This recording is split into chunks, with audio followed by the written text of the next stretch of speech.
एक नंबर, ठीक है। एक नंबर उदाहरण समझने की कोशिश कीजिएगा मेरे भाई।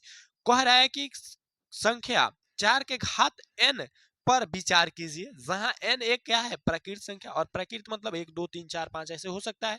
तो ये 4 का घात n, और n के जगह पर 1 हो सकता है, 2 3 4 कुछ भी हो। तो कह रहा है जांच कीजिए कि क्या n का कोई ऐसा मान, यानी कि कोनो ऐसा मान रखे जिसके लिए 4n का घात 0 पर समाप्त हो, यानी कि मान लीजिए कि 16 है ना, तो 16 जीरो, लास्ट में 0 आए। ऐसा कोई संख्या है जिसमें मान लीजिए कि अगर 5 रख रहे हैं यहाँ पे घात, तो लास्ट में 0 आए, बीच में क्या आ रहा है उससे मतलब नहीं है। तो अब समझिएगा कि कब आता है 0, उसके बाद समझेंगे हम लोग आएगा कि नहीं आएगा। भाई कब आता है 0 ये समझने के बाद हम समझेंगे क्या चीज की आएगा कि नहीं आएगा। अब देखिए 0 कोई भी संख्या के अब लास्ट में आ सकता है, तो देखिएगा सिचुएशन कौन कौन है।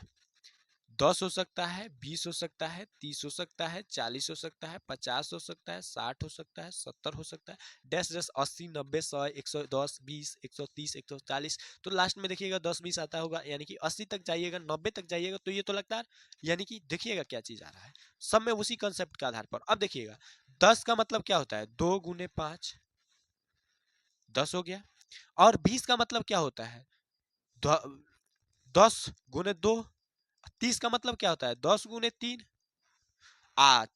अच्छा 20 हो गया, ये 30 हो गया। और 40 का मतलब 10 गुने 4 40, 10 गुने 4 40।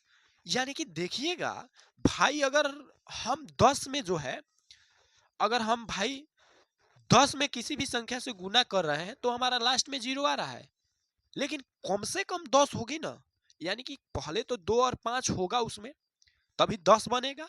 अब जब 10 बन जाएगा, जब जो है आपका 10 बन जाएगा, तभी जो है लास्ट इकाई स्थान पे 0 किसी संख्या में आ सकता है।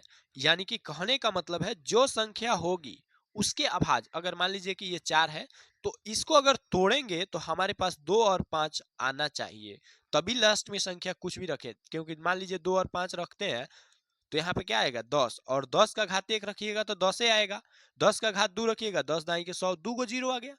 तो यानी कि हमारे संख्या में अगर तोड़ते हैं उसको, तो 2 और 5 रहना चाहिए, तभी वो संख्या के इकाई स्थान पे 0 आएगा। इतना तो समझ में आया। अब देखिए इसको लिखेंगे कैसे। अब इसको हम लोग लिखेंगे कैसे, कोई भी संख्या, देखिएगा ध्यान से, हल कर रहे हैं, हल,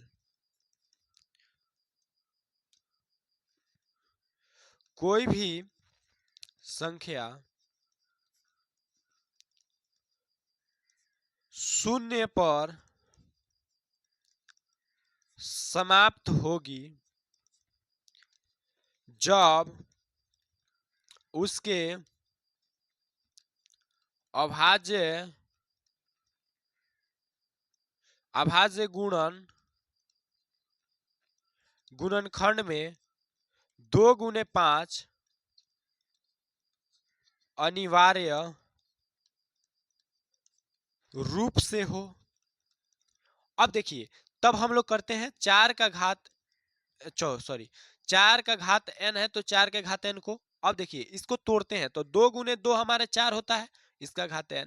अब कहने का मतलब 2 का घात n गुने 2 का घात n हमारे पास आया। इसमें 2 तो आया लेकिन 5 नहीं आया, तो लिखेंगे चूंकि 4 के घात n के अभाज्य गुणनखंड में 5 अनिवार्य रूप से नहीं है। यानी कि यहाँ पे तो 2 है लेकिन 5 नहीं है, अनिवार्य रूप से 5 नहीं है, तो इस बात को कह सकते हैं अतः 4 का घात n शून्य पर समाप्त नहीं होगी। क्या चीज नहीं होगी, तो शून्य पे समाप्त नहीं होगी। ये आपका आंसर हो गया। और अधिकतम क्वेश्चन इसी से पूछता है, जो पूछता है वो इसी तरह से बनता है।